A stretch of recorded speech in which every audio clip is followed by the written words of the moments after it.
नमस्कार, आप देख रहे हैं एमएस टीवी और मैं हूं आपके साथ कंचन। आई नजर डालते हैं उत्तराखंड की कुछ खास खबरों पर। बीते दिन देहरादून समेत पहाड़ी जिलों में जमकर बारिश हुई। वहीं केदारनाथ धाम में सोनप्रयाग से केदारनाथ जाने वाला पैदल मार्ग जंगल चट्टी के पास बाधित हो गया, जिसके बाद यात्रा रोक दी गई। वहीं मौसम विभाग ने एक बार फिर से रुद्रप्रयाग समेत कई जिलों में भारी बारिश का येलो अलर्ट जारी किया है।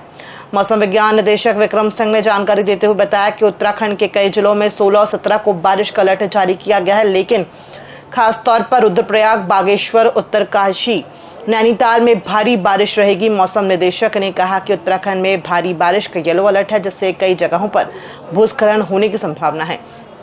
मौसम निदेशक ने लोगों से अपील की है कि वो गार्ड गधेरों से दूर रहें और धैर्य बनाए रखें। बिल्कुल, देखिए पिछले जो 24 आवर्स उसमें अच्छी बारिश मिली है हमारे को और ज़्यादातर जगहों पे मिली हैं। साथ में हैवी रेंस भी, एका दुक्का वो भी मिली हैं, खासकर देहरादून डिस्ट्रिक्ट में जो है। और इंटेंस एक्टिविटी भी जो थोड़े ही समय में 5 सेंटीमीटर 4 सेंटीमीटर रेन इस तरह का तो देहरादून में भी देखा गया है, 1-2 डिस्ट्रिक्ट और में भी उसमें भी देखा गया है। तो एक्टिविटी मिली है, अच्छी एक्टिविटी मिली है जो पास्ट 24 आवर्स है। और आज और कल भी देखेंगे 16 और 17 को भी, तो पूरे प्रदेश में मैं कहूँगा अनेक जगह में जो बारिश मिलेगी। 1-2 डिस्ट्रिक्ट आप कह सकते हैं जिनमें ज़्यादातर जगहों में रहेगी, जैसे उत्तरकाशी है या रुद्रप्रयाग है, इसी तरह बागेश्वर है। और जगह मैं समझता हूँ कि अनेक जगहों तक में रहेगी, पर इन 3 डिस्ट्रिक्ट में कहूँगा कि ज़्यादातर जगहों में बारिश रहने वाली है। मसूरी विधायक और काबीना मंत्री गणेश जोशी ने आज चामासारी ग्राम पंचायत के अंतर्गत ग्राम सभा खेतवाला में सामुदायिक भवन और भारत CSR नेटवर्क द्वारा 8 करोड़ रुपए की लागत से बनाई जा रही विभिन्न योजनाओं का लोकार्पण और शिलान्यास किया। कैबिनेट मंत्री ने 15 लाख रुपए की लागत से बनाए गए सामुदायिक भवन को ग्रामीणों को सौंपा। वहीं ग्राम पंचायत में किए गए विकास कार्यों के बारे में विस्तृत जानकारी दी। इस मौके पर कैबिनेट मंत्री गणेश जोशी ने कहा कि ग्राम सभा चामासारी को आदर्श ग्राम सभा बनाया जाएगा। उन्होंने कहा कि केंद्र और राज्य सरकार ग्रामीणों को आर्थिक रूप से मजबूत करने के लिए विभिन्न योजनाएं संचालित कर रही है और इसका लाभ सभी को मिल रहा है। उन्होंने कहा कि भारतीय जनता पार्टी उत्तराखंड में होने वाले ग्राम पंचायत चुनाव को लेकर पूरी तरह से तैयार है। आज का जो कार्यक्रम आपने देखा, इसमें भारत CSR नेटवर्क 8 करोड़ की राशि दे रही है चमासरी गांव के डेवलपमेंट के लिए, जिसमें ऑलरेडी काफ़ी सारा काम अभी हो चुका है, जिसमें सोलर लाइटें, CCTV और प्रवेश द्वार भी बन चुके हैं अभी, और कई अन्य प्रवेश द्वार और कम्युनिटी सेंटर्स भी बनेंगे इसमें। और मंत्री जी ने अभी हमें बताया है कि वो भी हमारा पूरा सहयोग करेंगे इस काम के। बिल्कुल, आज सबसे पहले तो ग्राम्य विकास के द्वारा, जिसमें डबटेलिंग करके 5 लाख रुपए मंत्री जी ने अपनी विधायक निधि से और 11 लाख रुपए हमने मनरेगा से डबटेल करके ये शानदार सामुदायिक भवन बनाया है। और जो आज ग्रामीणों को हमने इसका लोकार्पण किया है, इसका उद्घाटन किया है। और साथ ही मेरी पंचायत में भारत CSR जो मुंबई से है, उनके द्वारा आज कम से कम 8 करोड़ की योजनाओं का मेरे यहाँ शिलान्यास किया है और कुछ योजनाओं का लोकार्पण किया है। जैसे आप देख रहे होंगे कि मेरे गांव में जो सार्वजनिक लाइटें हैं, हाई मास्ट सार्वजनिक लाइटें हैं, जिनकी लगभग एक लाइट की कीमत कम से कम 1 लाख रुपए होगी। तो आप लगा लीजिए 12 लाइट ये लगी है, अभी 12 लाख रुपए यही हो गए। और जो 250 लाइट और लग रही है, तो आप लगा लीजिए कि मतलब मेरा गांव का शायद ही कोई मजरा ऐसा बचेगा कि जो रात को रोशनी में। लोगों से निवेदन करता हूं कि आप रात को मेरे गांव घूमने आइए। देहरादून जनपद के विकासनगर क्षेत्र में भारी वाहनों द्वारा ओवरलोडिंग की शिकायत देखने को मिल रही है, जैसे देखते हुए देहरादून की RTO प्रवर्तन डॉक्टर अनीता चामोला ने प्रवर्तन दलों के साथ पुलिस की टास्क फोर्स बनाकर ऐसे वाहनों के खिलाफ कार्रवाई के निर्देश जारी किए हैं। वहीं इस बात पर डॉक्टर अनीता चामोला ने कहा कि ओवरलोडिंग के अलावा बाइक सवारों की दुर्घटना के मामले भी विकासनगर क्षेत्र से प्राप्त हो रहे हैं, जिसे लेकर ये निर्देश जारी किए गए हैं। साथ ही उन्होंने कहा कि कार्यवाही के दौरान कुछ वाहन ऐसे भी मिल रहे हैं जिनका आकार बढ़ाया गया है, जो नियम के विरुद्ध है। अभी कुछ दिनों में विकासनगर क्षेत्र में कुछ सड़क दुर्घटनाएं भी हुई हैं, जिसमें कि बाइक सवार के साथ डंपर्स आदि से टक्कर की सूचनाएं हमें प्राप्त हुई थी। और इसकी के अतिरिक्त कुछ ओवरलोडिंग की शिकायतें भी वहाँ से लगातार प्राप्त हो रही थी। तो इसी को ध्यान में रखते हुए अपनी टीम्स जो हमारी वहाँ पे सचल दल हैं और वहाँ पे हमारा जो प्रवर्तन दल है, उनको पुलिस के साथ नाइट में ज्वाइंट चेकिंग करने के हमने निर्देश दिए हैं। और 2 दिनों से ये अभियान चलाया भी जा रहा है और उसमें चालान भी किए जा रहे हैं, वाहनों को सीज भी किया जा रहा है।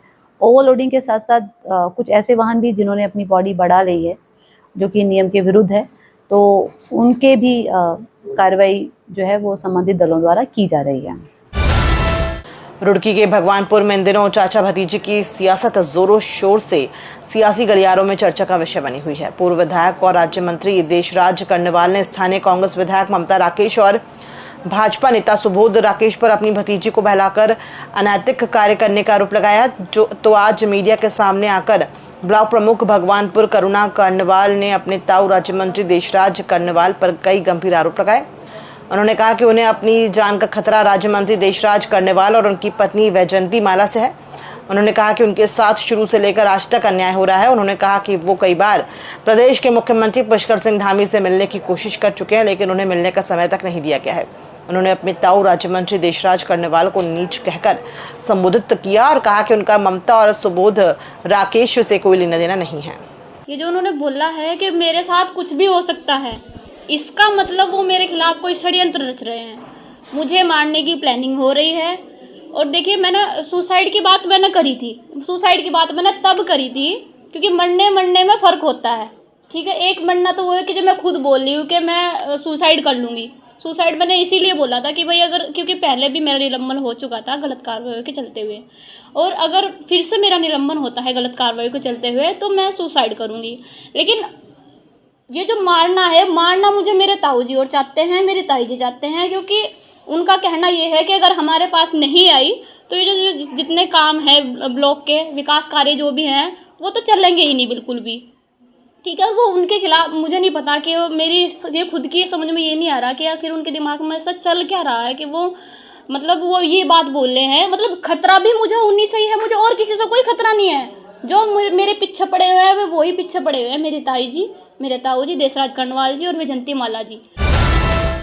केदारनाथ में लगातार हो रहे हेली हादसों के क्रम में बीते दिन भी एक बड़ा हेली हादसा देखने को मिला, जिसके बाद मुख्यमंत्री ने उच्च स्तरीय बैठक कर हेली हादसों की रोकथाम को लेकर कड़े निर्देश दिए। लेकिन इस दौरान कांग्रेस ने लगातार हो रहे हेली हादसों पर सरकार पर आक्रोश जाहिर किया, और जिसको लेकर भाजपा मीडिया प्रभारी मनवीर चौहान ने स्पष्ट करते हुए कहा कि प्रदेश सरकार ने इस हादसे को बेहद गंभीरता से लिया है और इसके लिए SOP भी जल्द ही जारी कर जाएगी। इसके साथ ही जो दोषी होगा उस पर कड़ी कार्रवाई भी की जाएगी। कांग्रेस पार्टी के लिए वह एक राजनीतिक मुद्दा हो सकता है, लेकिन हम सभी के लिए एक दुर्भाग्यपूर्ण घटना है और सभी को उस घटना का पर दुख है।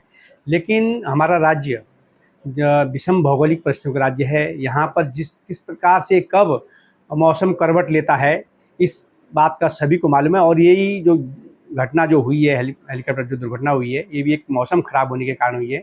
लेकिन आदरणीय मुख्यमंत्री पुष्कर सिंह धामी जी ने इसको बहुत गंभीरता के साथ लिया है कि किसी भी प्रकार की कोताही और लापरवाही किसी व्यक्ति के द्वारा या किसी जो ऑपरेटर हैं उस कंपनी के द्वारा कोई लापरवाही बरती गई है तो उसके खिलाफ सख्त से सख्त कार्रवाई।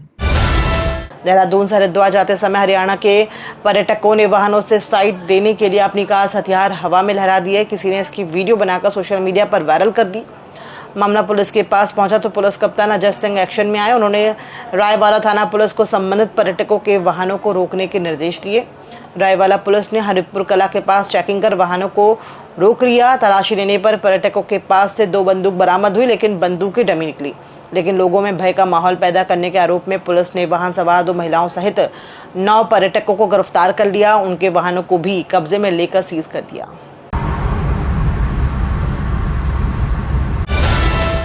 मसूरी टैक्सी कार एसोसिएशन के वार्षिक चुनाव की कड़ी सुरक्षा के बीच संपन्न हुए प्रबंधक registered firm society chit and fund की ओर से नामित चुनाव अधिकारियों की देखरेख में चुनाव किए गए, जिसमें अध्यक्ष पद पर वीरेंद्र पवार और सचिव पद पर राकेश कोठाल विजयी रहे। संगठन के चुनाव लगभग 10 वर्षों के बाद संपन्न हुए हैं, जिसको लेकर सभी मतदाताओं में खासा जोश देखने को मिला। चुनाव अधिकारी आशीष पांडे ने बताया कि चुनाव शांतिपूर्ण ढंग से संपन्न हुए हैं और कुल 372 मतदाताओं ने अपने मत का प्रयोग किया है। नवनिर्वाचित अध्यक्ष वीरेंद्र पवार ने कहा कि एसोसिएशन सभी को साथ लेकर कार्य करेगी और शासन प्रशासन से सहयोग लेकर सभी टैक्सी चालकों को एक यूनियन से जोड़ा जाएगा। नवनिर्वाचित सचिव राकेश कोठाल ने कहा कि यातायात व्यवस्था तो सुचारू रूप से चलाई जाएगी और स्थानीय लोगों को रोजगार के लिए कार्य किया जाएगा। वीरेंद्र सिंह पवार जी को 282 मत मिले हैं। श्री मिजान सिंह रावत जी को 90 मत मिले हैं।